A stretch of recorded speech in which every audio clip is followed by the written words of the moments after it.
समारोह के चौथे दिन आज आपके सम्मुख प्रस्तुत है स्थानीय कलाकारों द्वारा जयवर्धन द्वारा लिखित नाटक आखिर एक दिन, जिसका निर्देशन किया है उदयपुर के युवा नाट्य निर्देशक कविराज ने। इससे पहले के नाटक प्रारंभ हो, मेरा श्री अरविंद सिंघल साहब से अनुरोध है, हमारे आज के मुख्य अतिथि श्री फूल सिंह मीणा साहब का माला पहनाकर और शॉल पहनाकर स्वागत करें।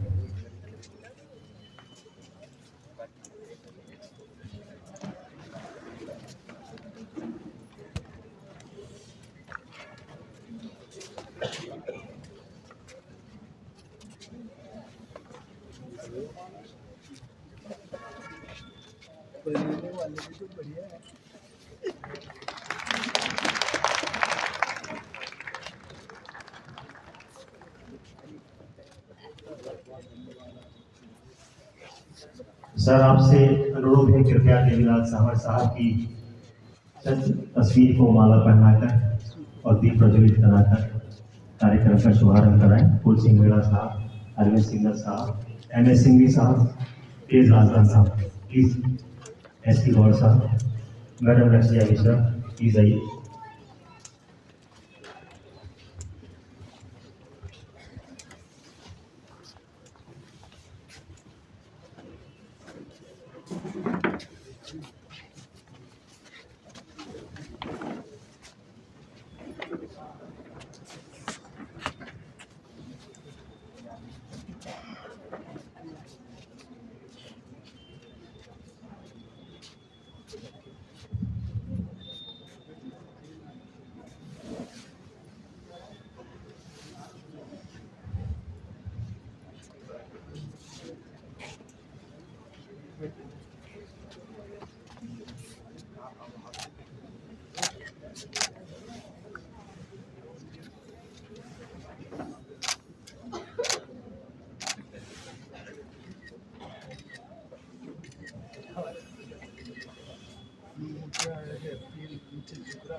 बहुत बहुत धन्यवाद। तो प्रस्तुत है नाटक आखिर एक दिन। लेखक जयवर्धन, निर्देशक कविराज दई। प्रस्तुति the performance culture society Udaipur.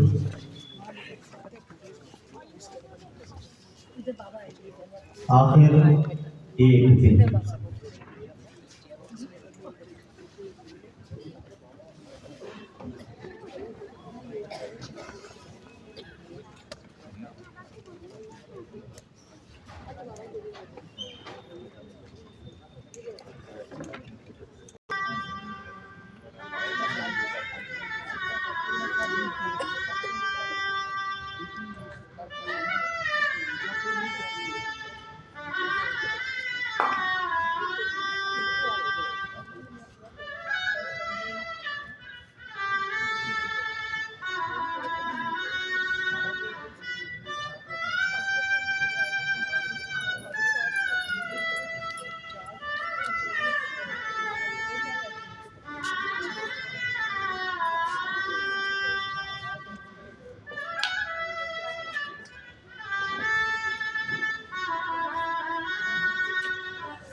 अरे ये कौन कुत्ता भौंक रहा है?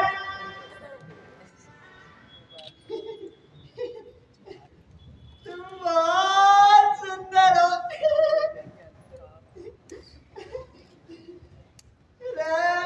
रचना, रचना, मुझे तुम्हारा नाम बहुत अच्छा लगता है। बताओ, गणेश भी कोई नाम है, लेकिन मेरी बिरादरी के लोग लक्ष्मी गणेश से ज्यादा कुछ सोचते ही नहीं। नहीं नहीं, आपका नाम भी बहुत अच्छा है। नहीं नहीं, तुम्हारा नाम ज्यादा अच्छा है। ये देखो, रचना। गणेश। रचना। गणेश। रचना। गणेश।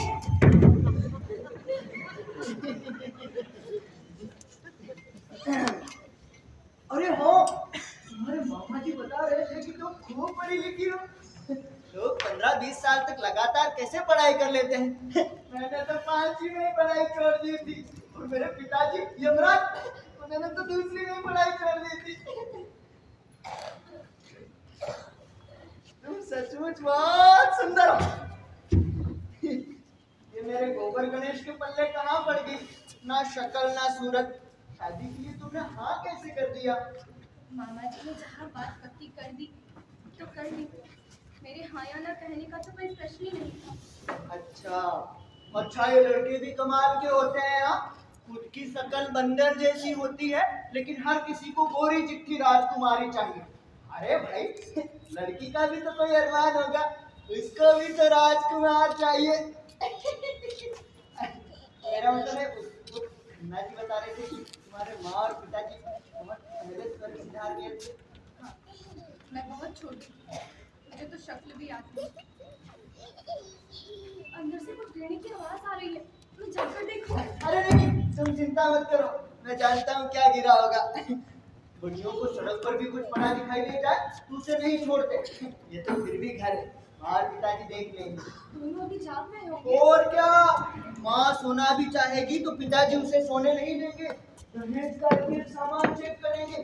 सब में सिवा पहले तुम्हारे मामा जी को घर आएंगे, उसके बाद जिन्होंने शादी पक्की कराई थी उन खन्ना जी की आरती उतारेंगे। अरे धंधे के मामले में पिताजी जलेबी की तरह सीधे।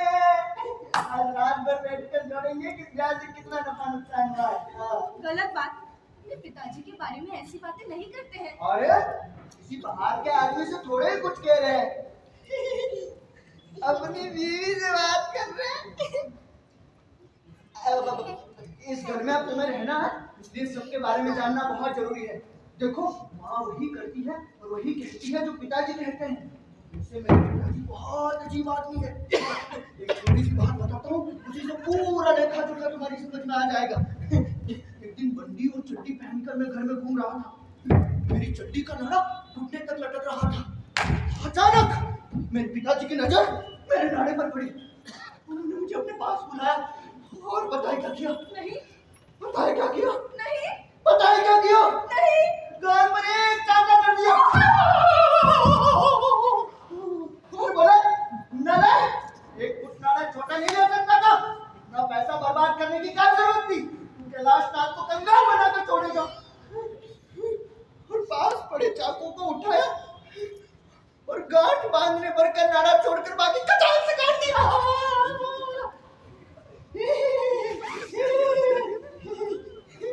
इसे एक बात तो बताना भूल ही गया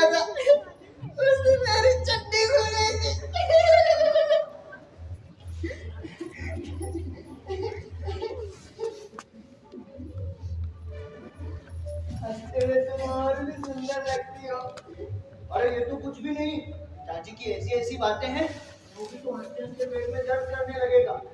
अच्छा पहनना ओढ़ना क्या होता है मैंने कभी जाना ही नहीं। क्यों?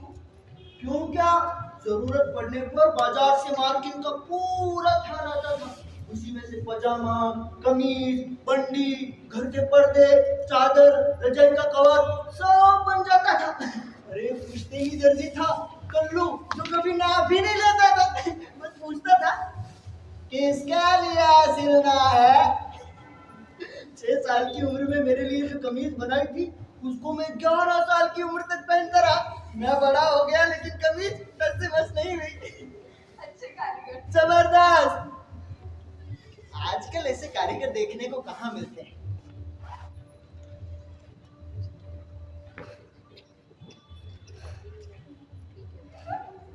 वैसे तुम्हारे दोनों कान खुले हैं ना? हाँ? कोई कान बंद तो नहीं है? नहीं, क्यों? दोनों कान खुले रहेंगे तो अच्छा रहेगा।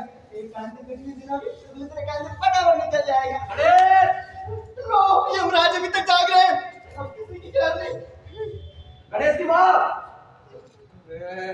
एक बाल्टी, एक डब्बा, एक थाली, एक कटोरी, एक चम्मच। अरे अरे राम राम, ये जी आए थे। अरे मैं कितनी बार तुमसे पूछ चुका हूँ कि दहेज की लिस्ट किसके पास है। कुल मिलाकर दहेज के 15 नग है, सिर्फ 15। अरे हमने अपनी तरफ से शादी में 20-25 हजार रुपए फूक दिए हैं। आपसे कितनी बार बोल चुकी हूँ, धीरे बोलो, धीरे बोलो। अरे दिमाग के भी काम होते हैं। हाँ तो बहू का इनकम टैक्स की अफसर है, जिसके सुनने न सुनने से मुझे कोई फर्क पड़ेगा। आप ही ना। मैं पूछता हूँ क्या लिस्ट है किसके पास। हो सकता है गणेश के पास हो। सवेरे पूछ लेना। सवेरे क्यों, मुझे अभी पूछना है। आया था ये रहेगा क्या गणेश? आप पूछ लेना, वो कहीं भागा नहीं जा रहा।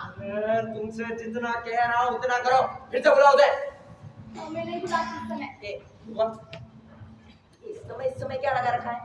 ब्याह हो गया है, बहू अब इसी घर में रहेगी, कहीं भागे तो नहीं जा रही। अरे मैं पूछती हूँ आपको हो क्या गया? जो होना था तो हो गया। ये रात को बकरा खड़ा करने में क्या फायदा? अरे चुप रहो तुम। गणेश, गणेश, दहेज की लिस्ट का है?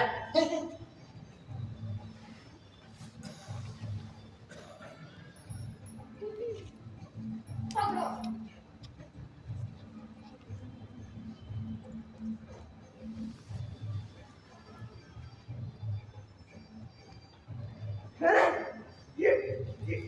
ये दिया है दहेज।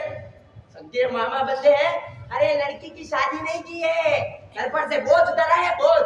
इसीलिए मैं हाँ नहीं कर रहा था, जानता था कि यही होगा। अरे खन्ना साहब, इन्होंने हमें कहीं का नहीं छोड़ा। अरे आप तो मुझे ये बताओ कि आप बेटे का ब्याह करने गए थे या ये सौदा करने गए थे? या आप ही रात को क्या लेकर बैठ गए? अरे बाहर तक सुनाई दे रहा है। हाँ तो सुनाई देने दो। पूरी बिरादरी ने सब कुछ अपनी आंखों से देखा है। और तुम भी तो पढ़ी लिखी और सुंदर बहू का सपना देख रही थी। अब करो सरस्वती पूजा मंदिर में बिठाकर। जैसे पता होता तो मैं भी 100-200 में सब निपटा देता। अरे छोड़ो, इकलौते बेटे का ब्याह किया, बड़ा सफर किया, किसी को दिखाने के लिए नहीं किया था। हाँ क्या? हाँ चुप। अरे अपनी खुशी के लिए किया। कितने कमी की बात कमी नहीं है, इसका मतलब लुटाते फिरे। नहीं, लुटाते फिरे। अरे नहीं, लुटाते फिरे। और लुटा दो, सब लुटा दो। बहू, गणेश, हाँ गणेश मेरा लाल, जा बेटा, तू तो जाकर सो जा। ये तो घोल ऐसे रहे। और ये गधे है। रब। सुबह ना जल्दी उठ जाना, समझा? दुकान खोलनी है। जा जा, चलो अंदर। हाँ, चलो चलो।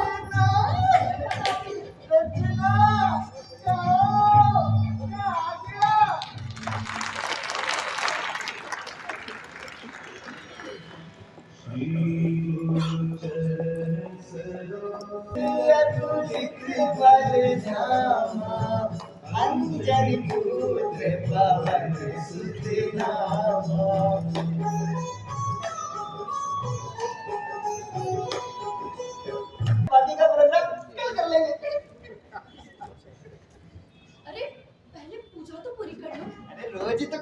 पूरी पूजा एक दिन के लिए आधी सही। नहीं, पहले पूजा पूरी करो फिर नाश्ता मिलेगा। अरे छोड़ो भी, हनुमान चालीसा पढ़ना मेरा शौक है। वैसे तुम गाते अच्छा हो। है ना? हाँ। और यमराज के अलावा सब यही कहते हैं। और जरा जोर जोर से गाते हो, पड़ोसियों को परेशानी होती होगी। टोर्नेडो बना, पड़ोसियों की वजह से मैं क्यों कोता ही करूं? घर अपना है, चाहे गाऊं चाहे चिल्लाऊं। वैसे ना, गाने का शौक मुझे बचपन से है। पिताजी से एक बार हारमोनियम खरीदने के लिए कहा तो डांट दिया, बोले गाना बजाना भान निवासियों का काम है। बताओ, ये भी कोई बात है? लेकिन फिर भी मैं कभी कभी भगवती जागरण में जाता रहता हूँ। घंटे 2 घंटे को चिल्ला चिल्ला कर गाता हूँ। गाने की बारात भी निकल जाती है और गला भी साफ हो जाता है। पिताजी से पूछकर जाती हो? ओ, तू जा चुका। अरे गाड़ी से जाता हूँ। तो घर आने पर पिताजी पूछते नहीं कि कहाँ गए थे? अरे कोई ना कोई गोली टिका देता हूँ। दिन में खाने के लिए घर पे आओगे?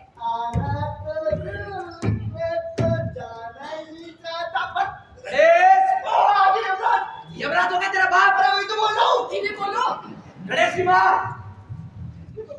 जय हनुमान ज्ञान गुण सागर, जय कपीस तिहु लोक उजागर, रामदूत अतुलित बल धामा, अंजनी पुत्र पवन सुत नामा, महावीर विक्रम बजरंगी।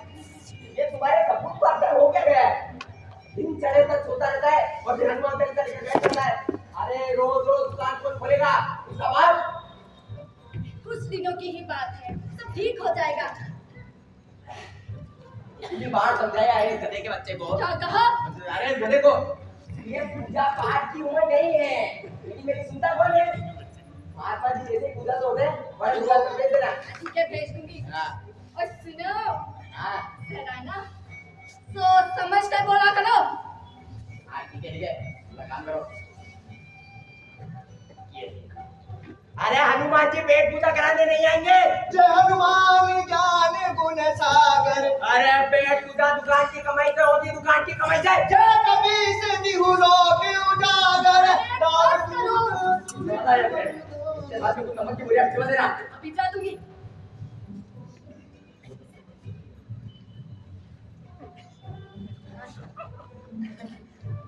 पहले तुम गाओ। अरे अब खड़े क्यों हो? बहुत भी सारे निकट नहीं आवे, भाई रे जब नाम सुनावे, संकट कटे विजय सब कीरा, जो तुम मेरे हनुमत भाई पीरा, ये अपराध मार देगा मुझे। बहू, जी मासी, ये घोड़े तैयार हुआ कि नहीं? जी बस जा रहे हैं। क्या कर रहे हो? पिताजी क्या कहते हैं? गणेश, मेरे ना थोड़ा जल्दी उठ जाया कर। ये अच्छा लगता है कि रोज सुबह जाकर वो दुकान खोले, वो जवान लड़का घर में पड़ा रहे। जा, जल्दी जा। और सुन, हाँ, इधर 10-20 नमक की बोरियां ठेले पर लगवाकर दुकान पर लेते जाना, ठीक है? ले जाऊंगा, ले जाऊंगा। अरे जा। बहू,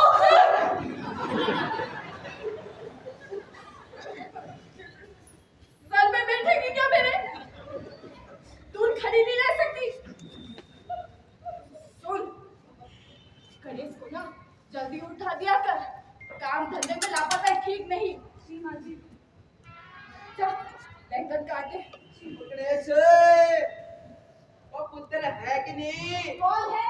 और मैं वो भाभी जी गन्ना। अन्ना भाई साहब, आइए आइए। वो भाभी जी गन्ना नहीं, गन्ना गन्ना। अन्ना भाई साहब, बैठ लिया। हाँ। नमस्ते। और नमस्ते पुत्र, नमस्ते। बहू, बड़ों के सामने घूंघट करना सीखो। और छाड़ दो भाभी जी, रचना पुत्र को मैं बचपन से पहचानता हूँ। तो मेरी पुत्र भरी है। और भला मेरे सामने घूंघट क्यों करेगी? छाड़ दो, तुसी भी ना की गल्ला कर रहे हो। अरे जल्दी को, अब ये इस घर की बहू है, उनके तौर तरीके तो सिखाने ही पड़ेंगे ना। सर मामा ने पढ़ाने के सिवा और कुछ सिखाया ही नहीं। बहू, हमारे यहाँ नमस्ते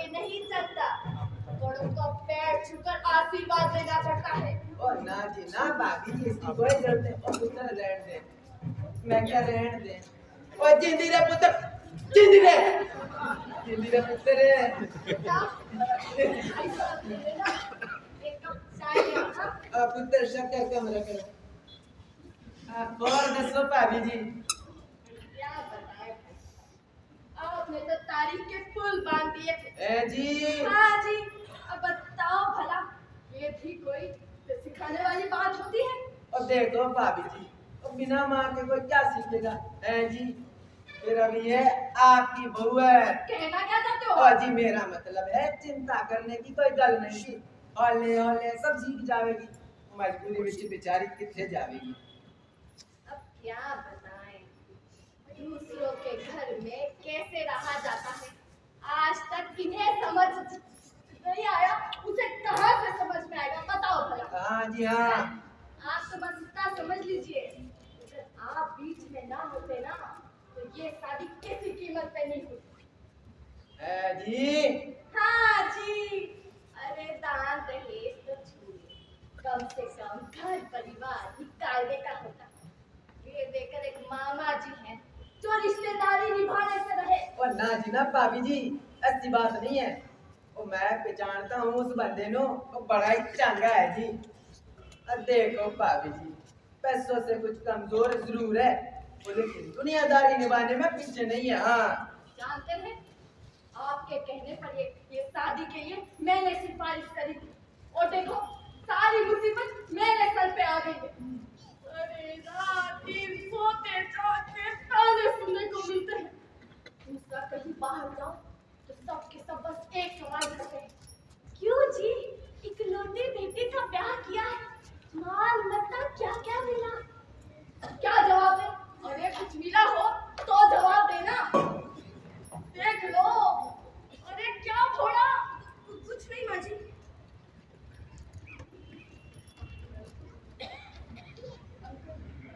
अला पुत्र चक्कर का मैं। हाँ जी तुझे एक कप चाय के लिए बोला था ना। अरे इसे क्या दानी में फेंकेगी? नहीं भरना, नहीं भसक लूं।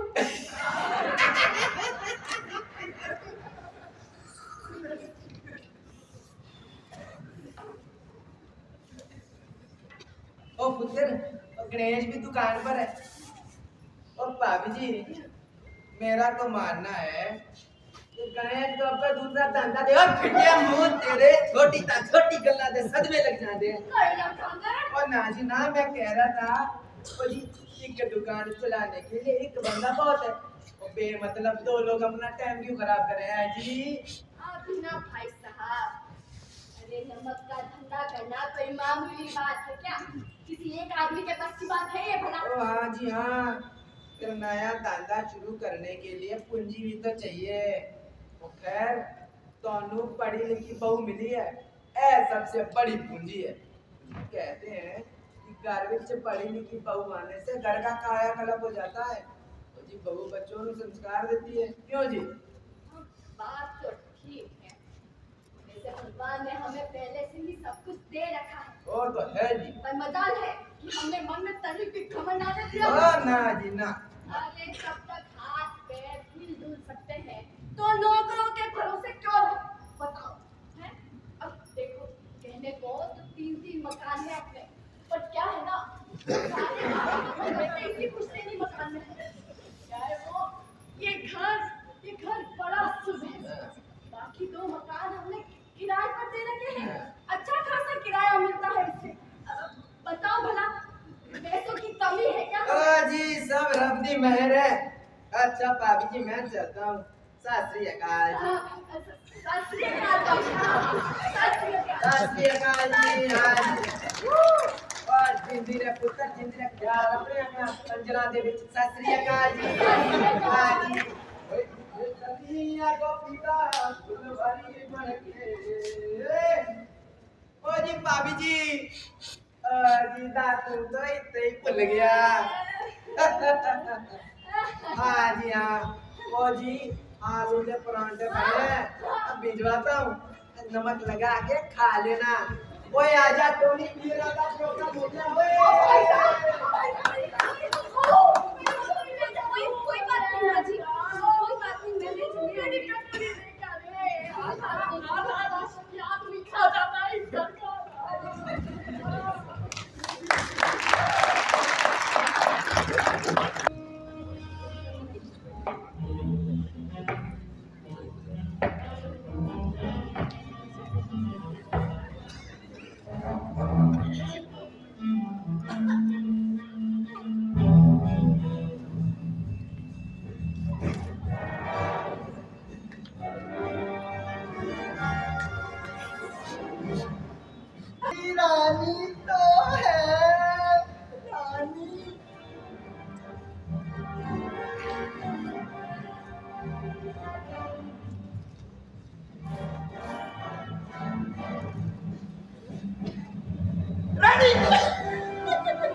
तुम्हें गाना लगा दो, तुरंत दुकान भागना है। हाँ अरे ये देखो, तुम्हारे कहने पर दुकान से सारी किताबें चुपचाप उठा लाया हूँ, तुम्हें निकाल कर जल्दी जल्दी पढ़ डालना, दुकान पर इनकी जरूरत पड़ती है। अरे युवराज, तुम क्या कर रही हो? क्या लिखा जा रहा है? कुछ भी नहीं। हाँ हाँ, हमारे खिलाफ मामा जी के पास कोई चिट्ठी पत्री तो नहीं लिखी जा रही है, हैं?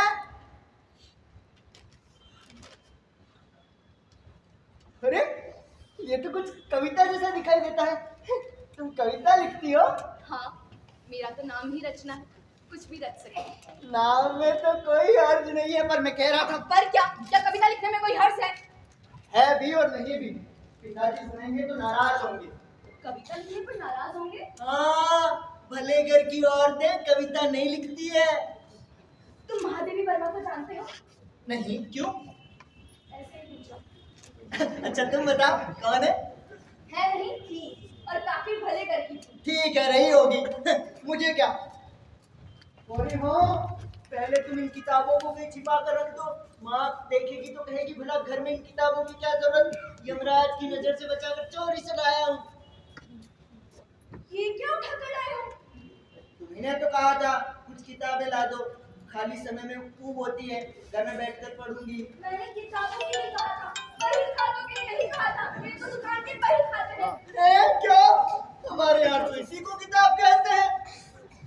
तभी मैं कहूँ इन किताबों को पढ़कर क्या करोगी? सारी मेहनत बेकार कर। नहीं नहीं, मैंने बेकार नहीं, तुमने मेरे बारे में सोचा, मेरी बात को याद रखा, मुझे बहुत अच्छा लगा। मुझे भी बहुत अच्छा लगा। जी माँ जी, ये गणेश आया है क्या? जाओ खाना लगा दे। गणेश, तेरे पिताजी घर खाना खाने आएंगे कि नहीं आएंगे? अरे नहीं, कचहरी में कुछ काम है, वहाँ जाएंगे। खाने पीने का ख्याल ही नहीं। हाँ। अरे सवेरे से कुछ नहीं खाया उन्होंने, और एक तू है जो किसी ना किसी बहाने घर चला आता है। घर में कोई है क्या? मैं दिवाकर, अरे रचना का मामा। लो, आगे मामा जी, जा खोल। मामा जी,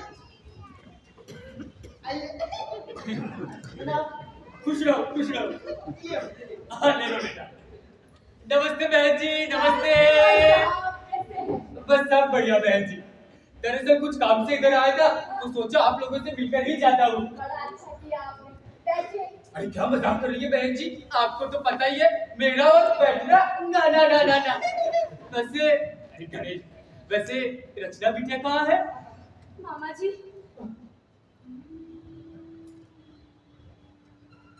खुश रहो मेरी रानी बिटिया, खुश रहो। पर बेटा ये क्या, तुम्हारे मामा तुमसे मिलने इतने दूर से आए और रानी बेटी उदास हो रही है। अरे बिटिया तुम्हें तो खुश होना चाहिए, जरा देखो इतना अच्छा घर परिवार मिला है। और ये गणेश, और ये गणेश कितनी अच्छी सी देखभाल करता है तुम्हारी बेटा, और तुम उदास हो रही हो। ना पुत्र जी उदास नहीं होते। और बेटा मामा का क्या है, ना कोई बातचीत करने वाला, ना कोई आगे ना कोई पीछे, और पता है बहन जी दोनों समय बाहर खाता पीता हूँ और मस्त रहता हूँ। हाँ बेटा, चिंता मत कर। हाँ बेटा मेरी चिंता ना कर। बेटा और जब देखो तो मेरे मामा पागलों की तरह चिल्लाता रहता है, मेरी रानी बिटिया, मेरी रानी बिटिया। पर हाँ बेटी, एक बात तो गलत है। क्या मामा जी? ससुराल आते तो तू मामा को भूल ही गई, अभी तक एक फोन भी नहीं किया तुमने, और तुम्हारा मामा इतना याद करता रहता है तुम्हें, अपनी रानी बिटिया को बहुत याद करता है। पर अब क्या करूं, बुढ़ापे में भूल जाता हूँ। ये बिटिया का तो ब्याह हो गया है, अरे बिटिया नहीं तो घर परिवार में 50 का काम होंगे, अब बिटिया तुम्हें मामा को याद करेगी, फिर धीरे धीरे आदत पड़ जाएगी। ये सब छोड़ बेटा, तू बता ये मेरा भी रानी बिटिया। अरे आप बैठ जाइए ना भाई साहब।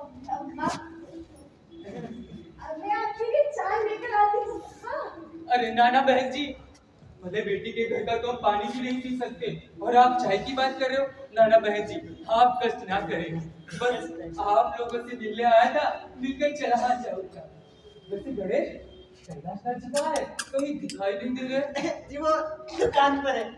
अच्छा, दुकान पर है, कोई बात नहीं।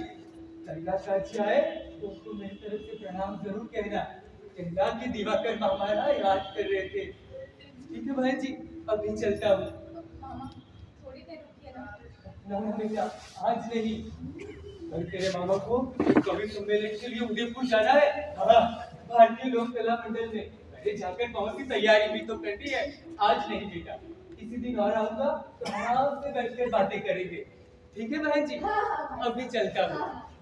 अरे ये देखो बेटा, बुढ़ापे में ख्याल ही नहीं रहता। ये लो बेटा, ये तुम्हारे लिए। ज्यादा कुछ ला ना सका, काफी जल्दबाजी में था ना, इसीलिए।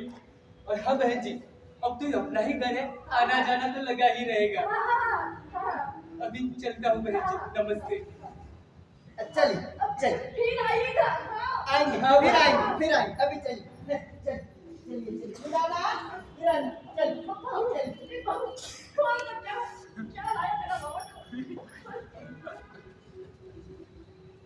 ये मुझे दे दे, तू दूसरा कुछ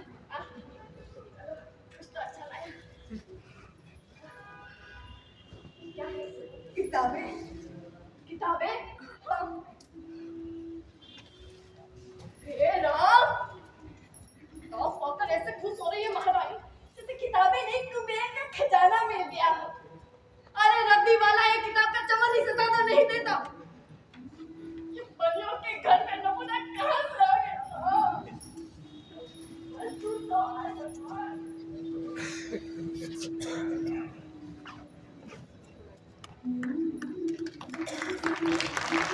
नारायण वासुदेवा रचना। अरे ओ, तुमने ये कागज खुला क्यों रखा? कागज नहीं, कविता है।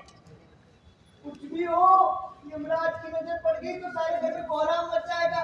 आजकल वैसे भी नाराज चल रहे हैं मुझसे। नाराज चल रहे हैं? हाँ, कहते हैं मन लगाकर काम धंधा नहीं करता हूँ। तुम्हें लगा के काम किया करो। कैसे करूं, मन तुम्हारे पास जो लगा रहता है। अरे नहीं, शादी हुई है, पिताजी को थोड़ा समझना चाहिए कि बाप लोग ना बुढ़े होते ही अपने दिन भूल जाते हैं। जब देखो बस डांटना। ऊपर से कविता कहानी की बात पता चल गई तो जीना जुबर कर देंगे। तो पिताजी को बता देना कि कविता मैंने लिखी। अरे ओ, तो वो जान की आफत। तो देखो, यहाँ पति और पत्नी को एक ही माना जाता है। पति की गलती के लिए पत्नी को 10 बार सुननी पड़ती है और पत्नी की गलती के लिए पति को रात दिन कोसा जाता है। इस गोबर गणेश की एक बात सुन लो। जब तक मेरी शादी नहीं हुई थी, मैं इस घर का इकलौता बेटा था। अब मैं रचना का पति हूँ। मेरा मतलब है, तुम पिताजी को नहीं जानती। पिताजी को नहीं, लेकिन तुम्हें जरूर जान गई। अच्छा, क्या जान गई हो? यही जान गई हूँ कि तुम बाप के बेटे पहले और पत्नी के पति बाद में हो। मैं कुछ भी करने के लिए उनका निर्देश चाहिए, चलने के लिए उनकी उंगली का सहारा चाहिए। गनीमत है कि बोलने के लिए शब्दान नहीं लेनी पड़ती। और फिर तुम्हारा खुद का अस्तित्व क्या है? तुम इंसान हो या कठपुतली, तुमने सोचना, कभी फुर्सत में सोचना कि तुम हो भी या नहीं। कविता पढ़ रही हो या मुझसे कुछ कह रही हो? वो तो आज तू कठपुतली। देखो, तुम्हें कविता लिखने का शौक है तो चुपचाप लिख लिया करो, मैं मना नहीं करता। रात में जब सब लोग सो जाए तब लिख लिया करो, इससे तुम्हारा मन भी रह जाएगा और किसी को पता भी नहीं चलेगा। अरे मुझे देखो, जब कभी गाने का मन करता है तो हनुमान चालीसा खूब जोर जोर से गाता हूँ। इधर मैं कुछ, इधर हनुमान जी कुछ। पिताजी से पूछ कर गाते हो? हाँ, पूजा पाठ के लिए भला किसी से क्या पूछना। नहीं नहीं, पूछ लो। कहीं ऐसा ना हो कि तुम्हारे साथ साथ बेचारे हनुमान जी को भी घर से बाहर कर दे। पूजा पाठ के नाम पर कोई नहीं बोलता। और ये बनिया लोग, ये तो बिल्कुल नहीं बोलते। अरे इनका काम ही भगवान भरोसे चलता है। सुबह दुकान का शटर खोलेंगे तो माथा टेकेंगे, पहले धूप बत्ती जलाएंगे, पहली बहानी होने पर पैसे को माथे से लगाएंगे और रात को लाइट जलाने पर प्रणाम करेंगे। और हाँ, रात को दुकान बंद करते समय ताले को प्रणाम करेंगे कि हे ताले देवता, चोर चंडालों से बचाना। वैसे एक बात तो है, आजकल कविता लिखने का फैशन ही चल पड़ा है। अरे जिसके पास कोई काम काज नहीं होता, जो निकम्मा बेरोजगार होता है, वो कवि बन जाता है। क्या? हाँ, ये सुनो, शायरी आती नहीं, शायरी करने लगे, शायरी आती नहीं, शायरी करने लगे। अरे बाबा तो बोलो। बाबा शायरी चारा समझकर सारे गधे चलने लगे। क्या? अब तो बोलो, सारे गधे चलने लगे।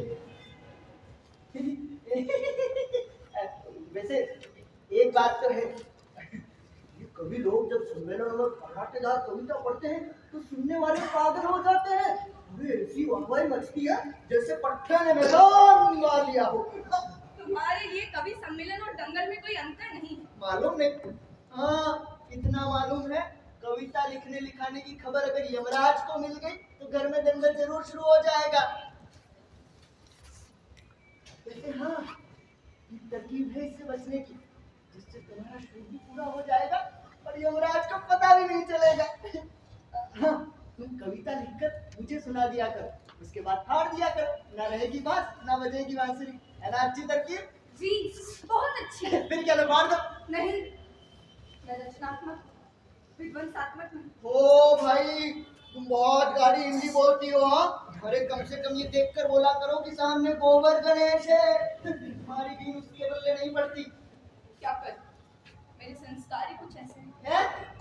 मेरा मतलब है कि मैं खुद अपनी रचना को नहीं फाड़ सकती। तो लाओ मैं फाड़ दूं। नहीं, अब पहले पिताजी से पूछ लो, कहीं ऐसा ना हो ओ, कविता का नाम सुनकर यमराज मुझे छाड़ देगा। सारा नहीं गणेश, मेरी बात सुनो गणेश, नहीं।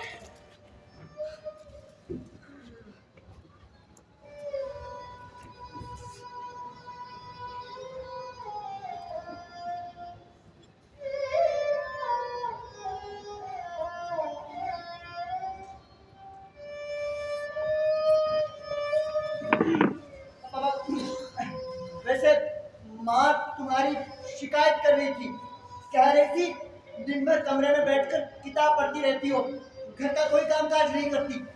मुझसे तो तुम्हारी प्रशंसा कर रही थी। अच्छा, क्या कह रही थी?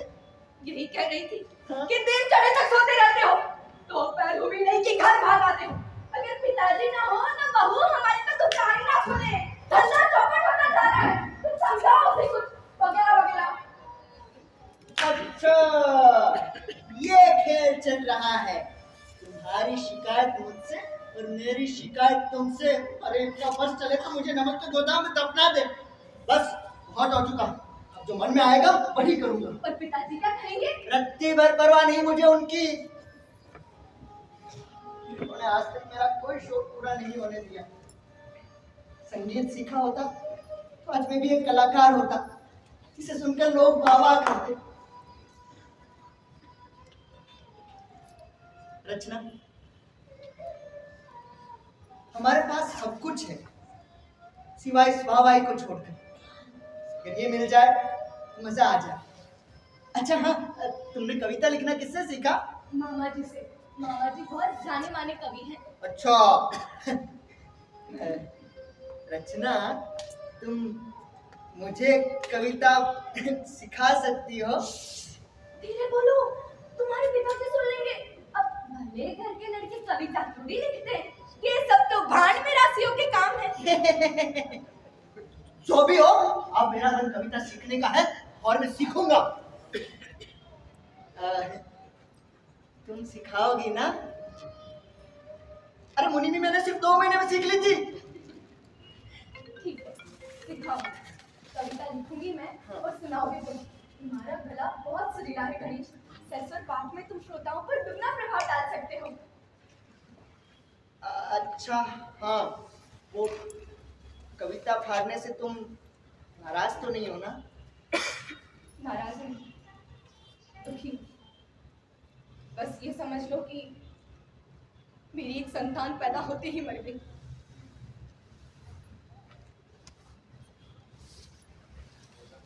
मैं तो गोबर गणेश ही रहूंगा हमेशा।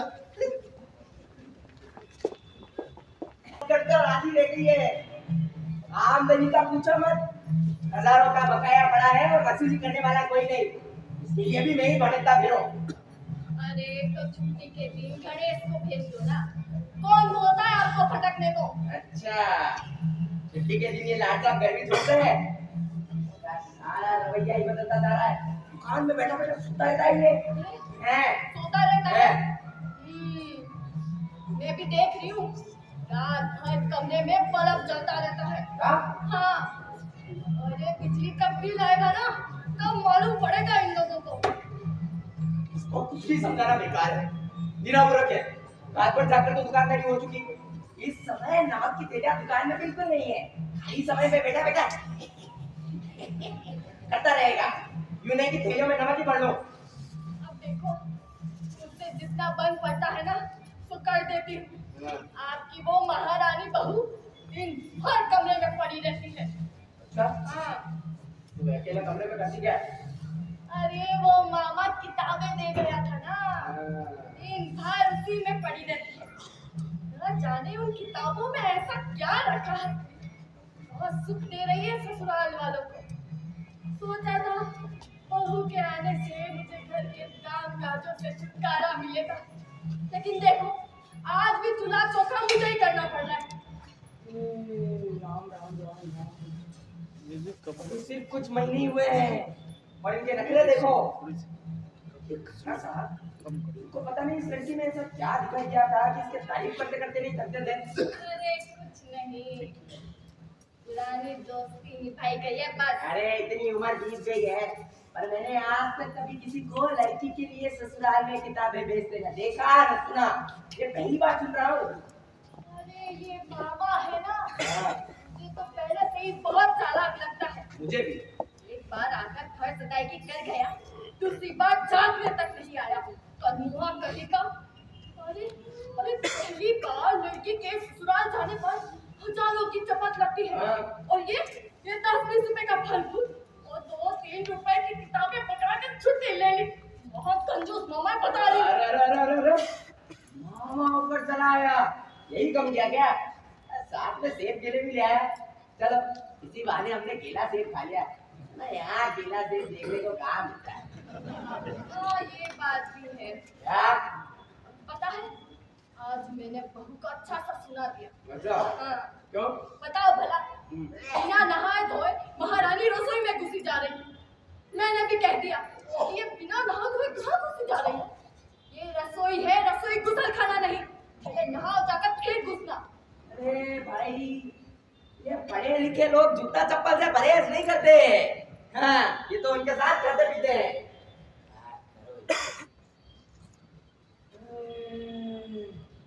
पढ़े लिखे से मुझे याद आया, गणेश की माँ, तुम विश्वास नहीं करोगी, मैंने आजकल के पढ़े लिखे मियाँ बीबी को एक साथ एक थाली में खाते देखा है। अरे आग लगे ऐसी पढ़ाई को, बेशरम है बेशरम, मानो जैसे घर में वो बर्तन है ही नहीं।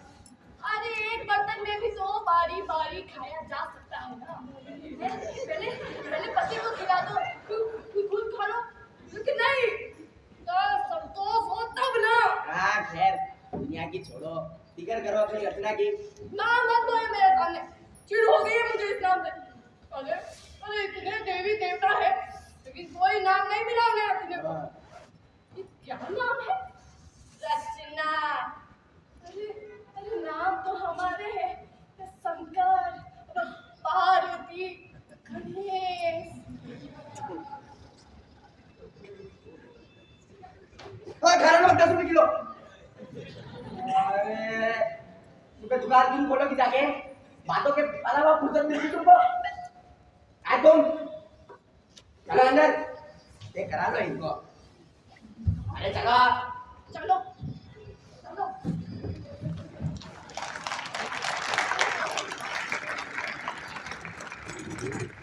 ऐसा लग रहा है इम्तिहान देने जा रहा हूँ। गणेश, इम्तिहान में या तो कोई पास होता है या फिर फेल होता है, ज्यादा से ज्यादा यही होगा ना कि तुम इम्तिहान में फेल हो जाओगे। रचना, सोच कर इतना दुख हो रहा है। कवि सम्मेलन में खूब ढेर सारे लोग आए होंगे, पढ़े लिखे लोग, मंच पर एक से एक कवि बैठे होंगे। मेरी कविता बहुत मुश्किल से कविता सुनाने का मौका मिला है। तुम्हें अपनी रचना पर बिल्कुल भरोसा नहीं है।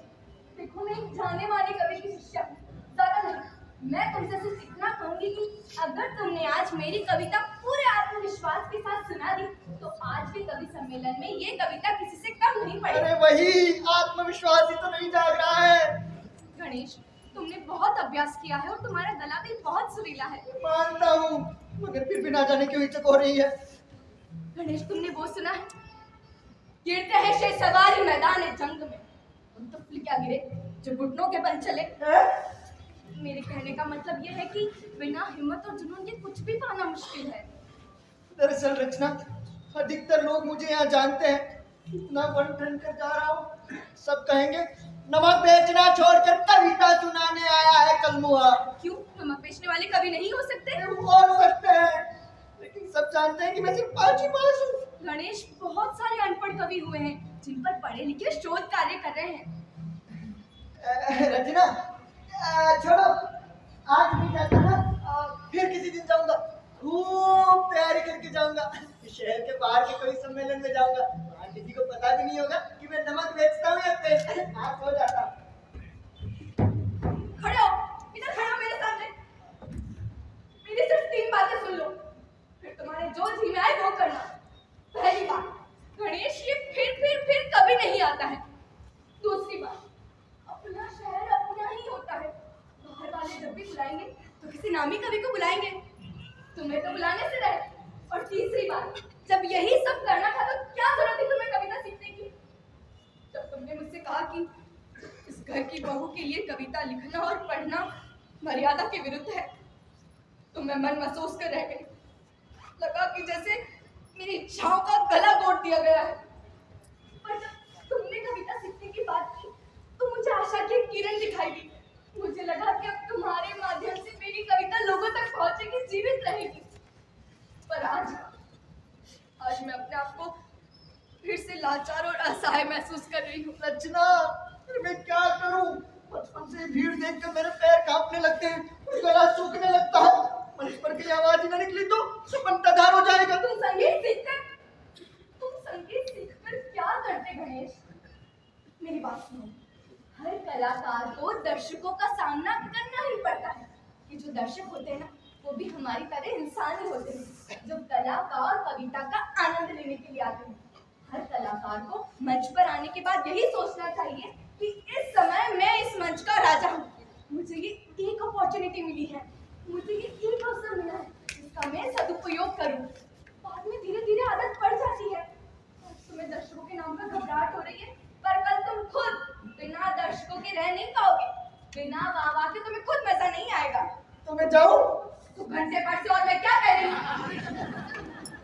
ठीक है, चला जाता हूँ। मेरे 2000 रुपए बर्बाद हो जाएंगे। रुपए बर्बाद हो जाएंगे? हाँ, कवि सम्मेलन में हिस्सा लेने के लिए 2000 रुपया घूस दिया है। क्या?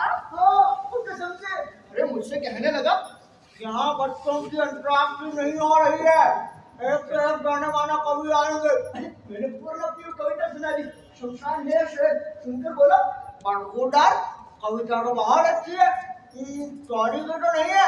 मैंने कहा जी नहीं, ये मैंने आज सुबह लिखी है, नहाते समय। कहा तो दूसरी सुना दूं। डर कर खड़ा हो गया, बोला नहीं अभी मुझे बहुत काम है, अब 2000 रुपया देकर नाम लिखा जाइए। बस मामला फिट हो गया। काफी होशियार हो तुम। वो तो मैं हूँ। खैर, शोषण हमेशा नए लोगों का ही होता है। चलो अब तुम जाओ। ये लो।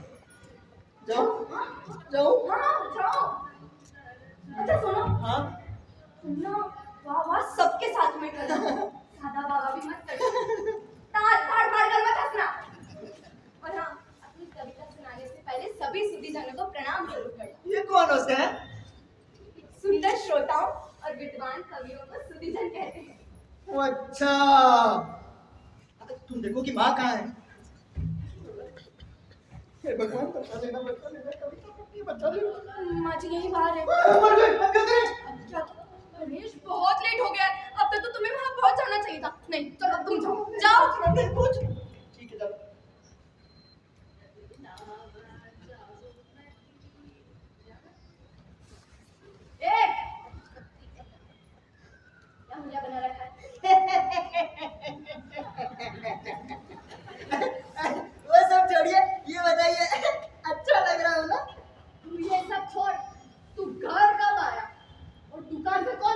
अरे वो सब छोड़िए ना, पहले आशीर्वाद दीजिए। आशीर्वाद दीजिए ना। अभी जरा जल्दी में हूँ, जवाब लौट कर देता हूँ। अरे पर तू जा कहाँ रहा है? जवाब लौट कर माँ। जल्दी किस बात की है? लौट कर। देखिए धापुड़ी, जो अपने ब्याह में भी आपका सच धजी नहीं क्यों हो? मैं तो भागी फूट गया असो बेटा पेगो करीने। हाँ, भाई बेटा पकड़िया लुटा ही है।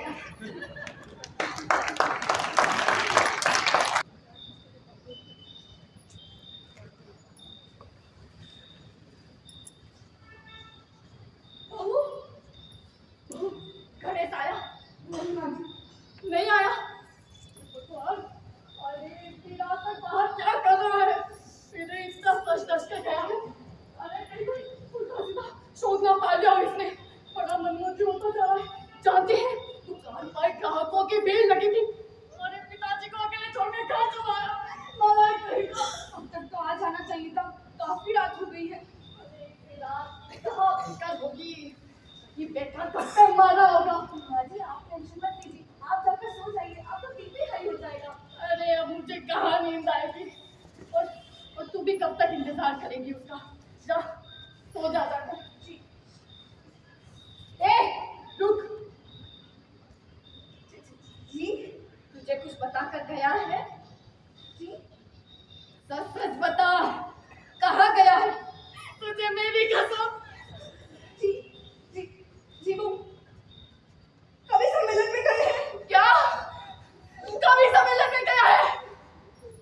हे राम! अरे इसकी मति मारी गई है। अरे इसके पिताजी सुनेंगे तो 4 बार में मुझे सुनाएंगे और 8 बातें तुझे सुनाएंगे। कहेंगे कि धंधा छोड़ा नहीं जा सकती, क्यों कई गोबर घनिष्ठ ढंगी हो। का पहनावा देखकर ही समझ गई थी मैं। तभी मैं सोचूं, महाशय पाँव छूकर आशीर्वाद क्यों ले रहे हैं? तो देखना कल क्या अनर्थ होता है। अब तो भगवान ही मानी चाहिए। भगवान, नालायक बेटा।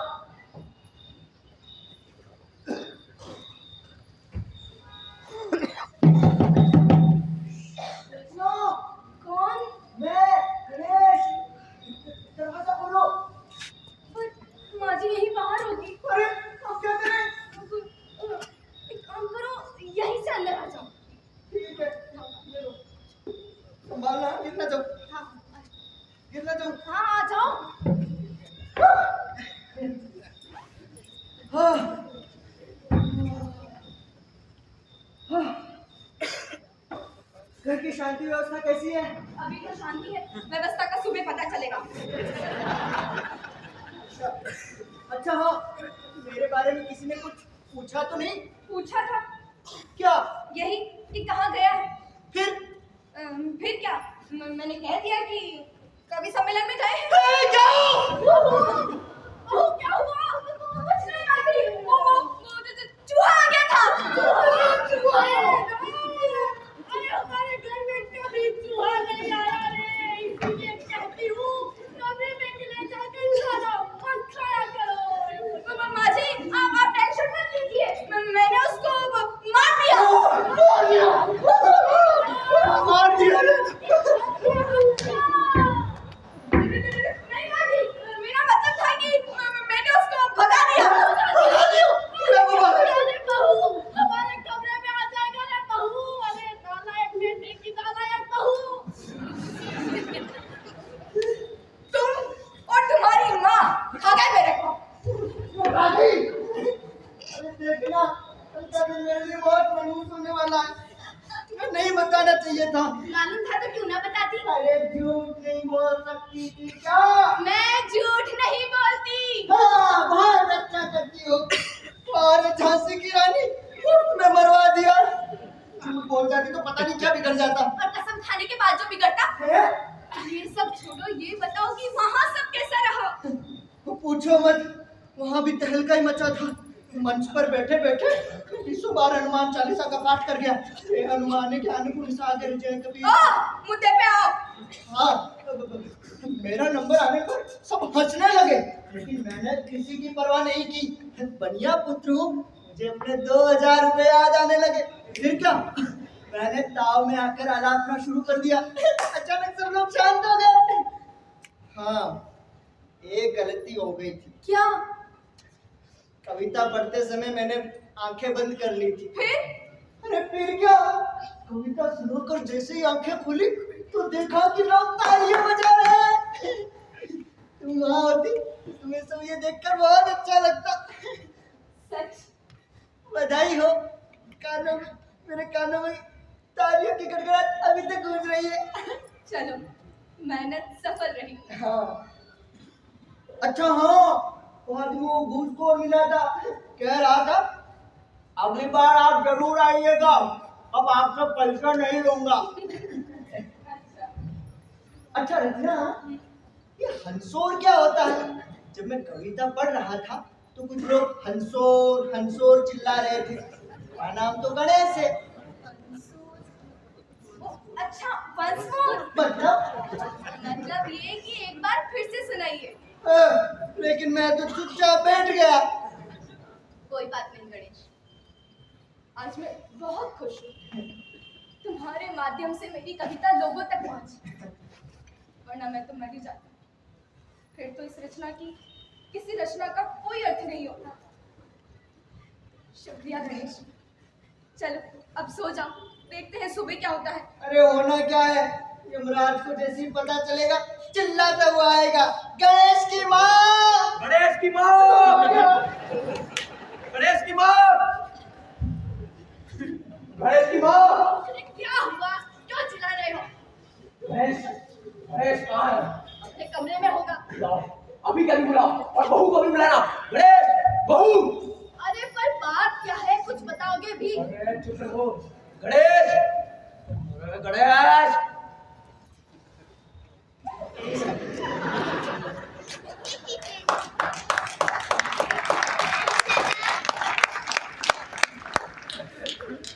काम धंधा कुछ करना है या नहीं? अरे तुझे कितनी बार कहा है कि मेरी दुकान खोलने वाली उम्र नहीं रही, और तुम जब मन में आ रहा है दुकान खोल रहे हो, जब मन में आ रहा है दुकान बढ़ा रहे हो। ऐसे कैसे काम चलेगा? और कल रात को दुकान छोड़ने से पहले मुझे बताना जरूरी नहीं समझा था? जी क्या जी। गणेश की माँ, कल रात को कहाँ गया था? मुझे नहीं मालूम। बहू, तुम्हें पता है? वाह, पर किसी को नहीं मालूम कि कल रात को ये कहाँ गया था। क्यों बरखुरदार, रात को कहाँ गए थे? बोला। कवि सम्मेलन में। कवि सम्मेलन में? कविता सुनने? नहीं, सुनाने। क्या? कविता सुनाने? इधर आ, इधर आ, अरे इधर आ। कहीं रे, अरे ढूंगा धोता तो आवे नहीं, और तू रात रात कविता बोल रही हो? चमत्कार है भाई, चमत्कार है, चमत्कार है, चमत्कार है।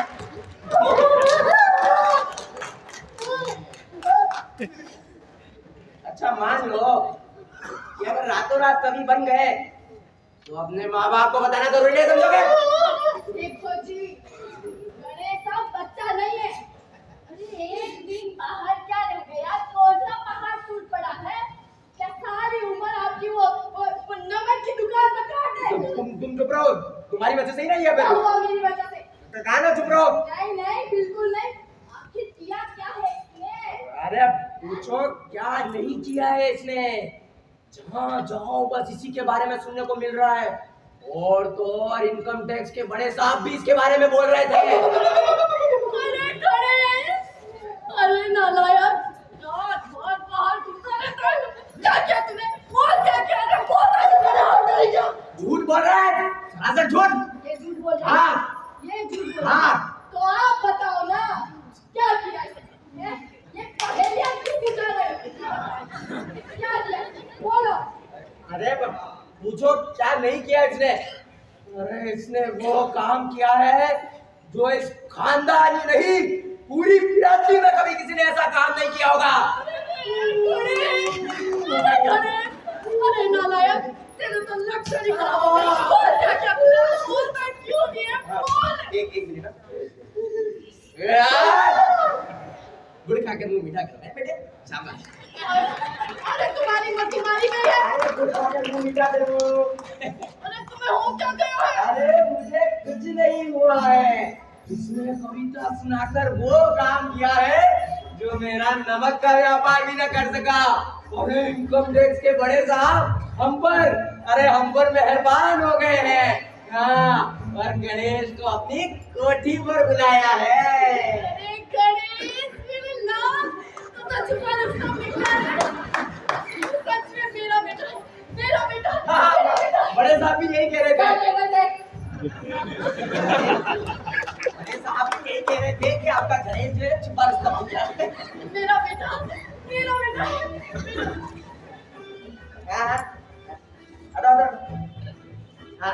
गणेश बेटे ना शाम को तू दुकान से थोड़ा जल्दी आ जाए मेरा बेटे, और रोज 150 कविता निकलिया कर, है ना? बाजार में जिस माल का भाव बढ़ता हो उसको अपने यहाँ स्टॉक कर लेना चाहिए, चाहे वो नमक हो या चाहे कविता हो। बोला जिसको हम गधेड़ा समझ रहे थे वो तो घोड़ा निकला।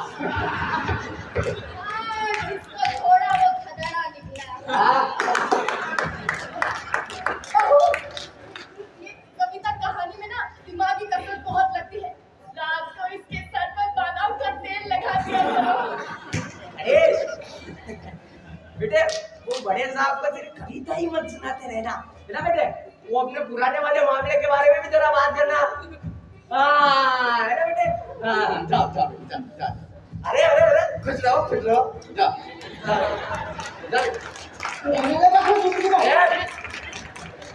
दौलादे, हेलो अंदर। मेरा लाल है लाल, मेरा गणेश है। मेरा गणेश है। अरे मेरा लाल काला पीला सब नहीं और तो कमाल नहीं हो गया। अचानक पिताजी के सूरज बदल गए। तुमने कानों पर विश्वास ही नहीं हो रहा।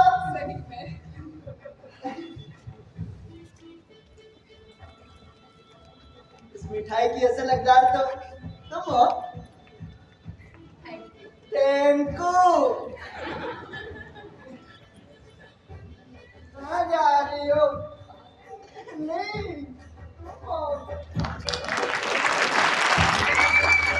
समाप्त होता है। नमस्कार।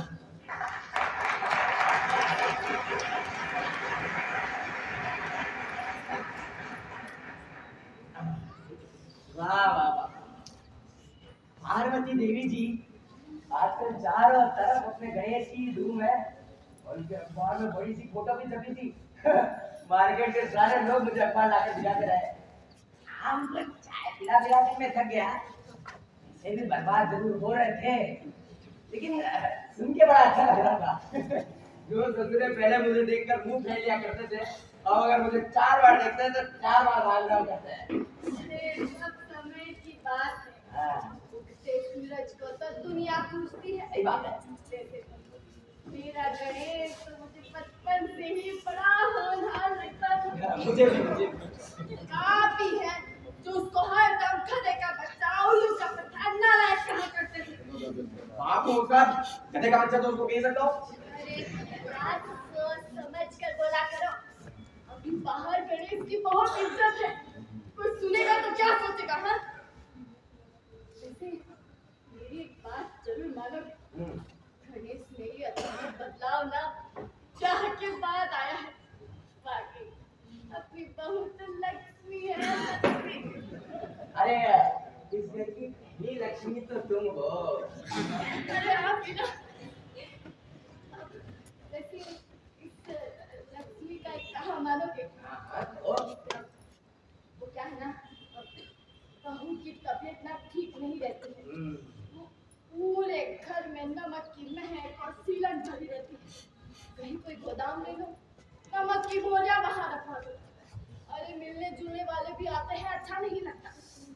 अरे भाई नमक का धंधा करते हैं तो घर में नमक तो रहेगा ही, और फिर इतना बड़ा घर होते हुए गोदाम का पैसा क्यों बर्बाद? बताओ भला।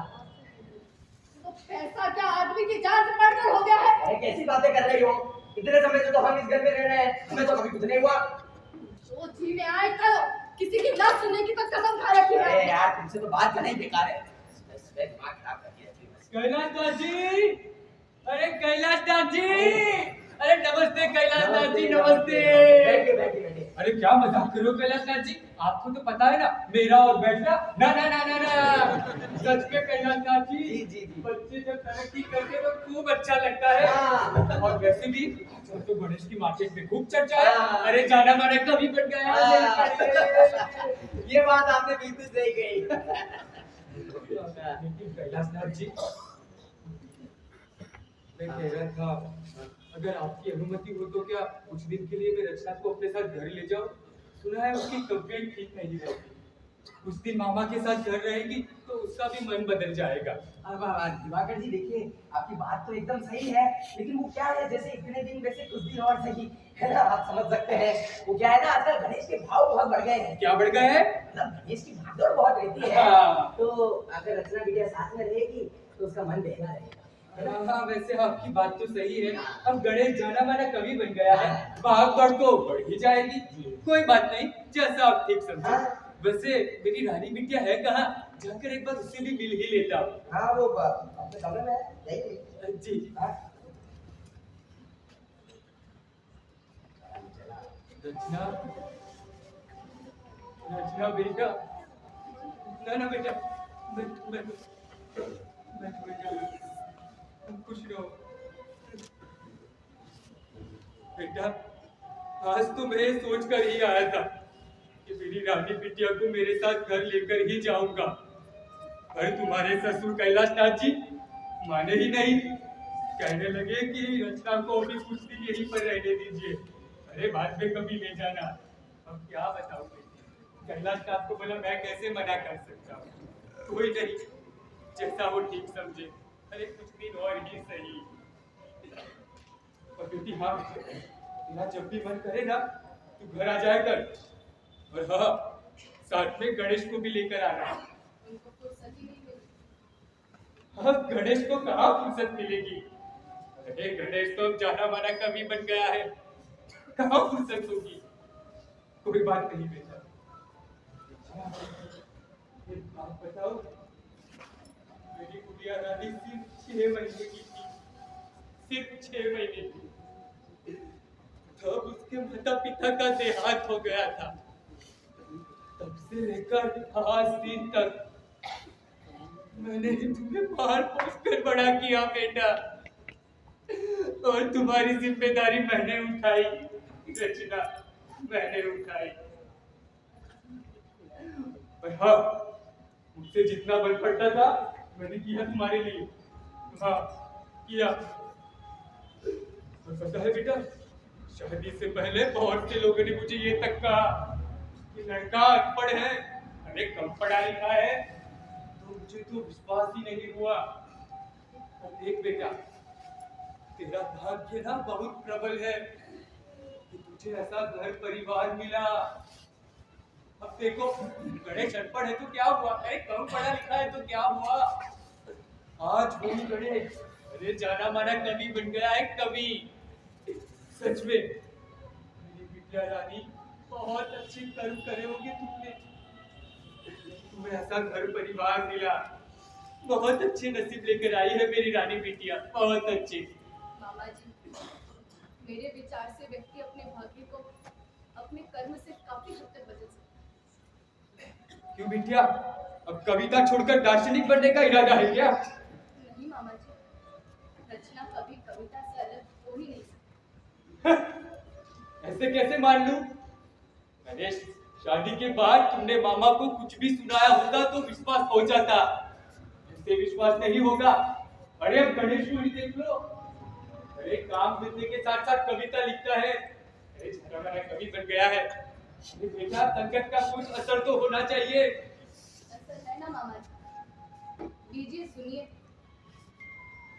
भीड़ है चारों तरफ, पीछे लंबा काफिला, पर एक भी हमसफर अफसोस मुझको न मिला।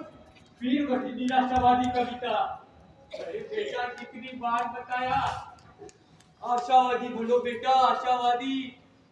देखो दुनिया में हर कोई अकेला है, पर भीड़ में से किसी को हम सफर बनाने की कोशिश तो करो।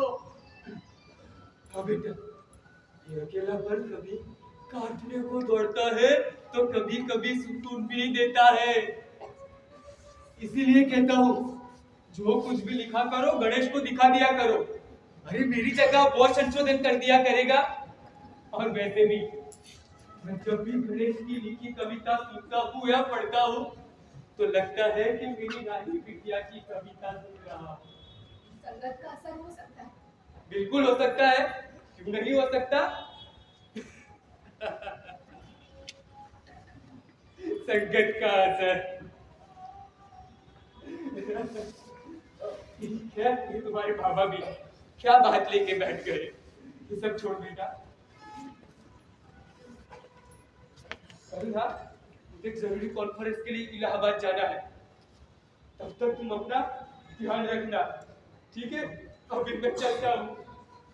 ध्यान रखना बेटी, अपना ध्यान रखना। और हाँ बेटी, दूसरी बार जब आऊंगा तब जरूर तुम्हें साथ में लेकर जाऊंगा, जरूर तुम्हें साथ में लेकर जाऊंगा बेटी। ध्यान रखना अपना।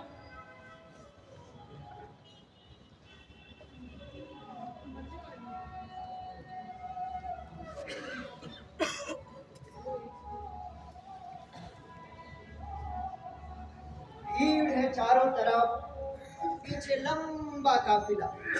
अफसोस लेकिन एक भी हमसफर मुझको ना मिला। वाह गणेश वाह, क्या कविता है तेरी। हाँ,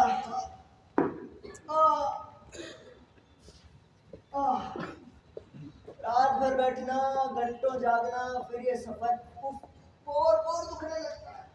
नाली के लिए सीधा भी बोल सकती, भूमिका बनाने की जरूरत नहीं।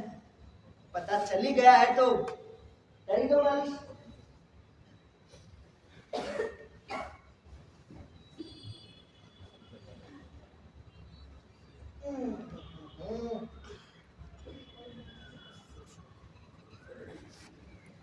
आराम ही करना था तो क्या जरूरत थी नाम कमाने की। हाथ से बैठते नमक की दुकान पर। वाकई नाम कमाना भी एक मुसीबत है, हर अगला कदम संभाल कर रखना पड़ता है। इधर संतुलन बिगड़ा नहीं कि आदमी सीधे जमीन पर नजर आता है। वाह, साहित्य के साथ साथ अब दर्शन भी। अरे बुद्धिजीवियों की संगत में रहता हूं। फिर भी अशुद्ध रहते। एक वचन में बुद्धिजीवी होगा, बुद्धिजीवियों नहीं, बुद्धिजीवी की संगत में रहता। बस गणेश पहले वाला गणेश नहीं है। गणेश को एक वचन, द्विवचन, बहुवचन सबका ज्ञान है। युवा कवि गणेश खारा नमक वाला, करुण रस का खरा व्यापारी। क्या अब करुण रस का कुशल ज्ञाता, श्रृंगार का संवेदनशील शिल्पी। पहला कवि सम्मेलन याद है? चंदे के रूप में 2000 रुपए रिश्वत दी थी एक कविता सुनाने के लिए। हाँ भाई, वो सब छोड़ो। अगले महीने मेरी कविताओं का एक संकलन छपकर आ रहा है। मेरी जी हाँ, मेरी। बधाई हो। धन्यवाद। अरे हाँ, दूसरी बात यह है कि कल मुझे एक कविता चाहिए, नंबर 1, तड़कती भड़कती। कल हाँ, उदयपुर जाना है, भारतीय लोक कला मंडल में राष्ट्रीय कवि सम्मेलन है। पर मैं इतनी पर जल्दी। कुछ नहीं, पर मुझे कविता चाहिए, मतलब चाहिए। देखो मैं कोई सब्जी की दुकान नहीं हूँ कि जब तुम्हारा मन आया तुम ठेला लेकर आए और आलू बैंगन लेकर चल दिए। अभी मुझे बहुत सारे ईमेल्स का जवाब भी देना है। पत्राचार बाद में, पहले कविता।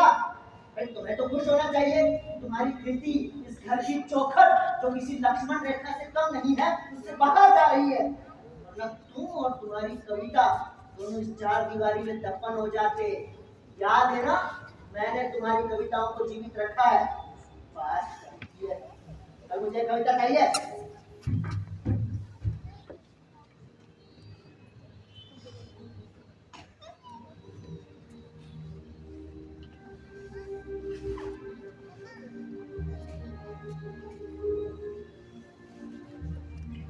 तुम कभी कृपा पात्र थे माँ लक्ष्मी के। आज होड़ सी लगी है माँ लक्ष्मी और सरस्वती ने। अधिक कृपा किसकी है तुम पर, कहना बहुत कठिन है। साधारण से असाधारण हो गए तुम, मान और सम्मान के पर्याय बन गए तुम। फिर भी तुम जैसा निर्धन और असहाय शायद ही कोई और हो। कवि हो पर कविता के अभाव में। काश तुम में भी होता कुछ रचना सामर्थ्य।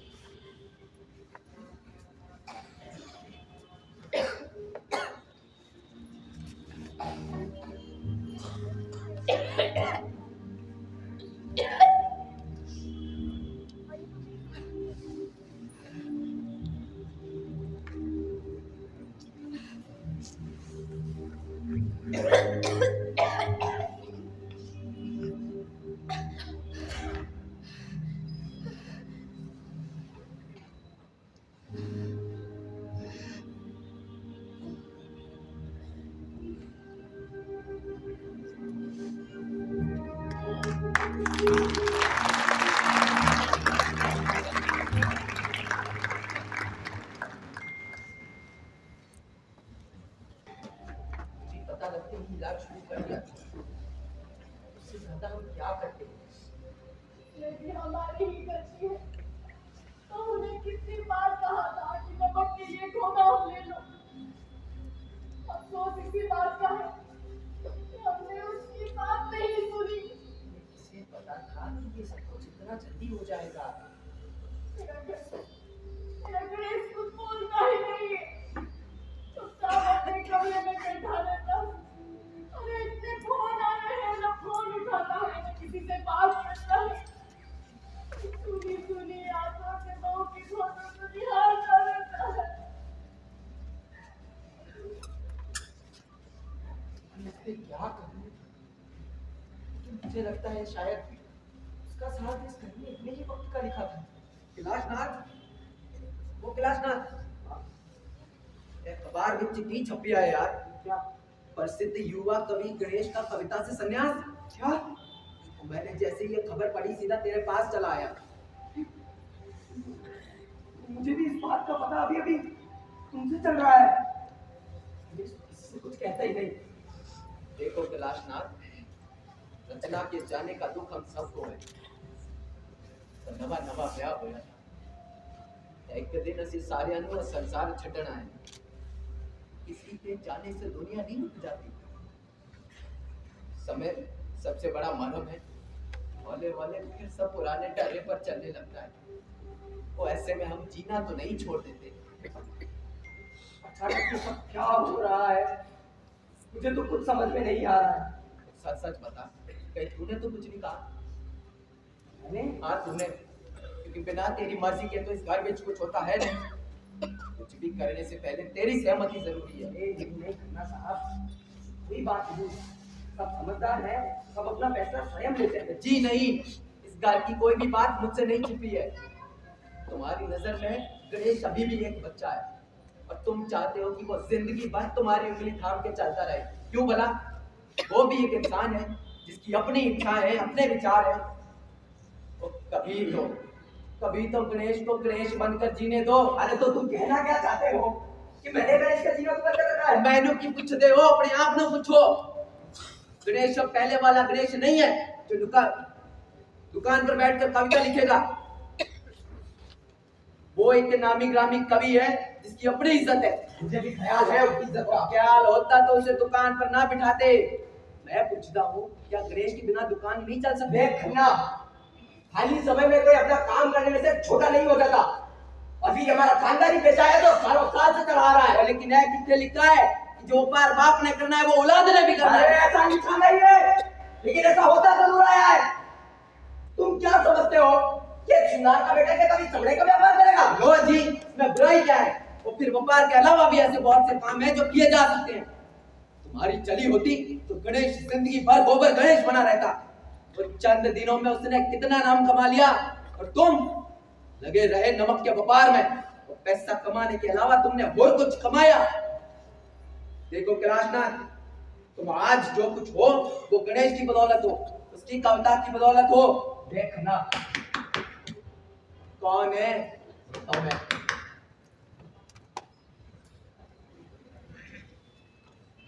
अरे नमस्कार साहब, नमस्कार। आइए आइए आइए आइए अंदर। नमस्कार जी नमस्ते कैलाश। जी जी नमस्ते कैलाश ना, क्या आज के अखबार में क्या छपा है? देखिए। हाँ अल्लाह साहब ने मुझे अभी अभी इसके बारे में। ये ऐसा कैसे हो सकता है? जी मैं सच कह रहा हूँ साहब, पिछले 1-2 हफ्ते से मेरी और गणेश की कोई बातचीत नहीं हुई। बात नहीं हुई? कमाल करते हैं, जब उनकी पत्नी मर गई है और आप कह रहे हैं बातचीत नहीं हुई। जी आप से बात करने उसके कमरे में जाते हैं तो तुम्हें कहता है कि मुझे अकेला छोड़, और आप उन्हें अकेला छोड़ देते। वैसे है कहाँ वो इस समय? अपने कमरे में होगा। होगा, बुलाइए उन्हें, मैं बात करता हूँ।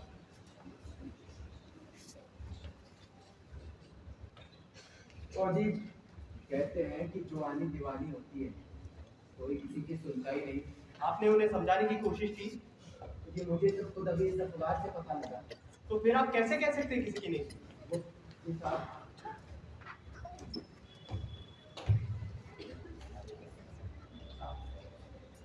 जी आइए आइए गणेश, आप इधर इधर आइए, इधर बैठिए।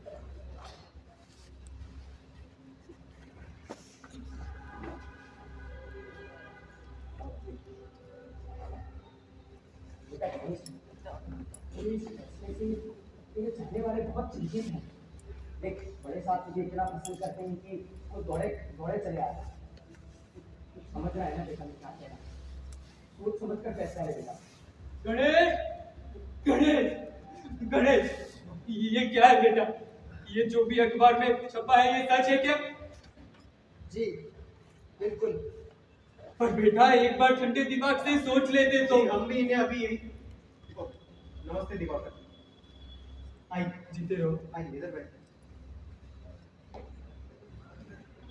जी हम भी इन्हें अभी यही समझाने की कोशिश कर रहे थे, जल्दबाजी अच्छी बात नहीं होती।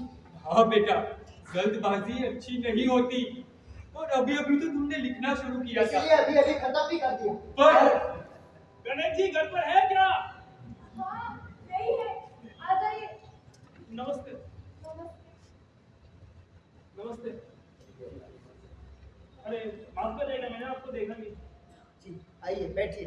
अरे मैं बैठने नहीं, आपको एक शुभ समाचार सुनाने आया हूँ। शुभ समाचार? हाँ, आपकी कविता की पुस्तक का फाइनल प्रूफ आ गया है। अरे वाह। और हाँ, छपने से पहले 5000 कॉपियों का ऑर्डर भी आ गया है।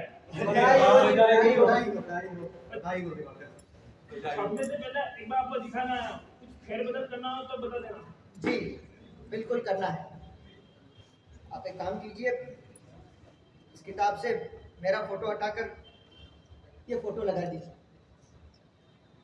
और लेखक से मेरा नाम हटाकर रचना का नाम लिख दीजिए। क्या? पर आप ऐसा क्यों कर रहे हैं गणेश जी? क्योंकि इस किताब की असली लेखक रचना है। ये सारी कविताएं रचना ने लिखी है, वही तो लिख सकती थी। पता नहीं क्यों, पहले से ही मुझे यही लगता था। आपको बिल्कुल सही लगता था बाबा जी।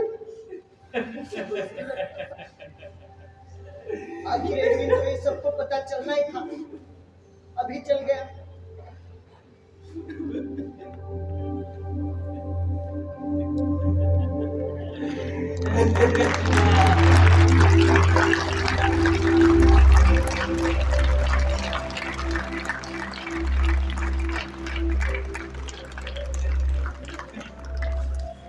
हेलो, ये था नाटक आखिरी एक। लेखक जयवर्धन, निर्देशक कविराज, अन्य कलाकारों से परिचय करें।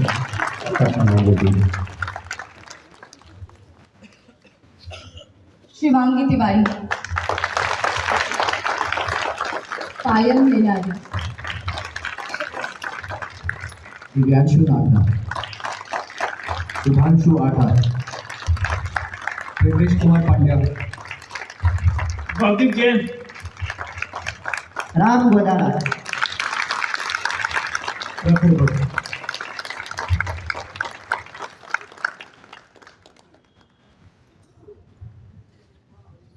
नाटक के निर्देशक कविराज।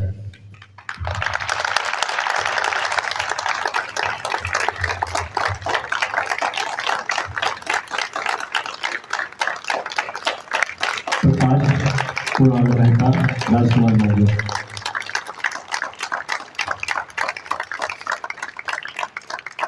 सेट डिजाइन सैयद आरिफ, प्रबुद्ध पांडे।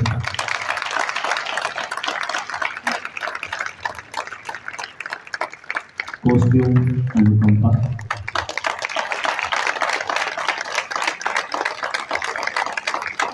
और background music Vidhi Shukla.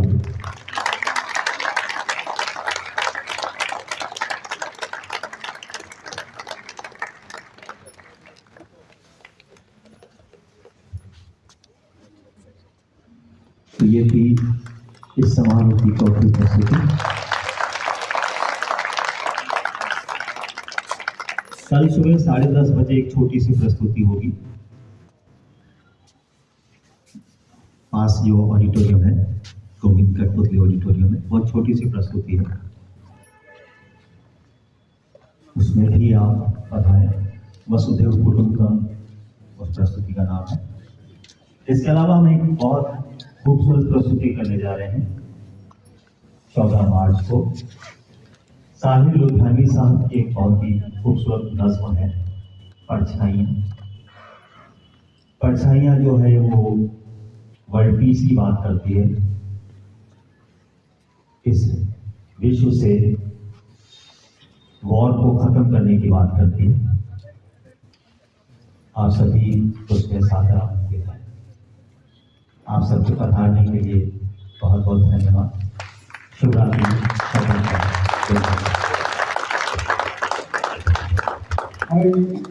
Really, it's a very fine performance.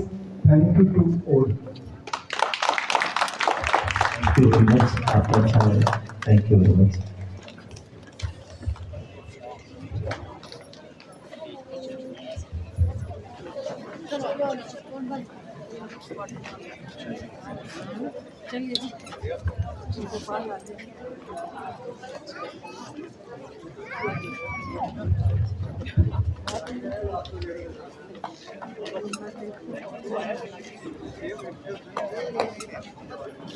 आप अपना काम नहीं कर सकते।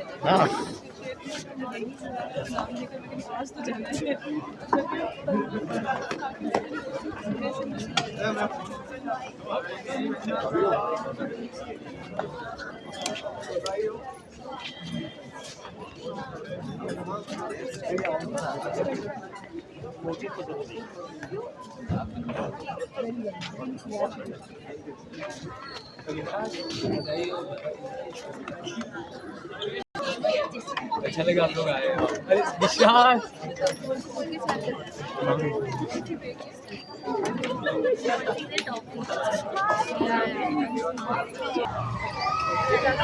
जी सर। 5 दिन का पद्मश्री देवीलाल सामल स्मृति नाट्य समारोह, आज चौथी प्रस्तुति, आखिर एक दिन। जयवर्धन साहब का लिखा हुआ एक बहुत ही खूबसूरत नाटक, जिसे द परफॉर्मेंस कल्चर सोसाइटी ने एक युवा नाट्य निर्देशक कविराज के निर्देशन में किया। आप सबको पसंद आया होगा। कोशिश कर रहे हैं कि नेक्स्ट मंथ एक बहुत ही अच्छी प्रस्तुति लाएँ। 14 तारीख को परछाइयों के रूप में साहिर लुधियानवी जी की नज़्म। हमारा सभी से अनुरोध है, कृपया उस दिन जरूर आए। Thank you. Thank you. तो आप देख रहे हैं भारतीय लोक कला मंडल में आज जो नाटक हुआ है उसके पूरा आपने संरचना देखी है। और आपको बता देती कि पद्मश्री देवीलाल जी सांबर ये पूरा नाट्यक्रम कार्यक्रम भारतीय लोक कला मंडल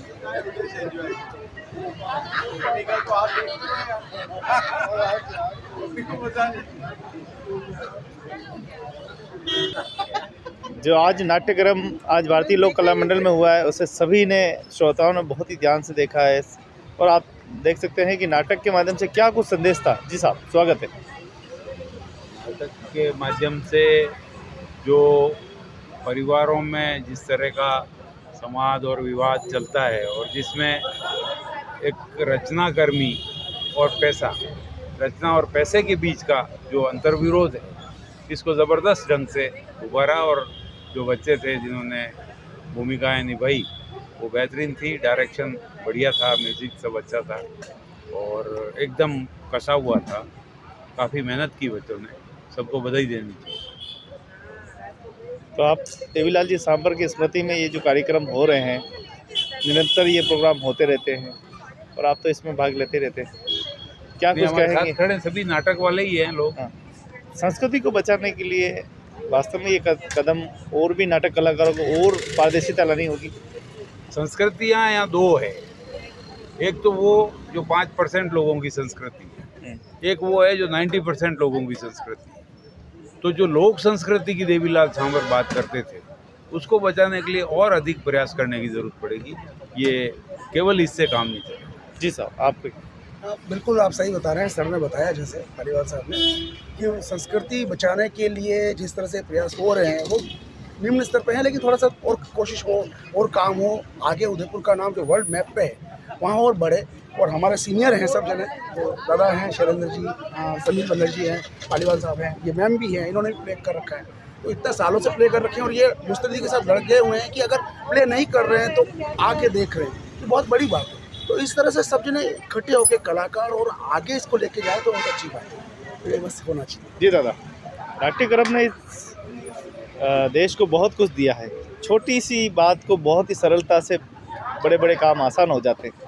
अब कुछ कहने के लिए बचा होता मैं बोलूँ जो बोलना था इन लोगों ने बोल दिया, वही काफ़ी है।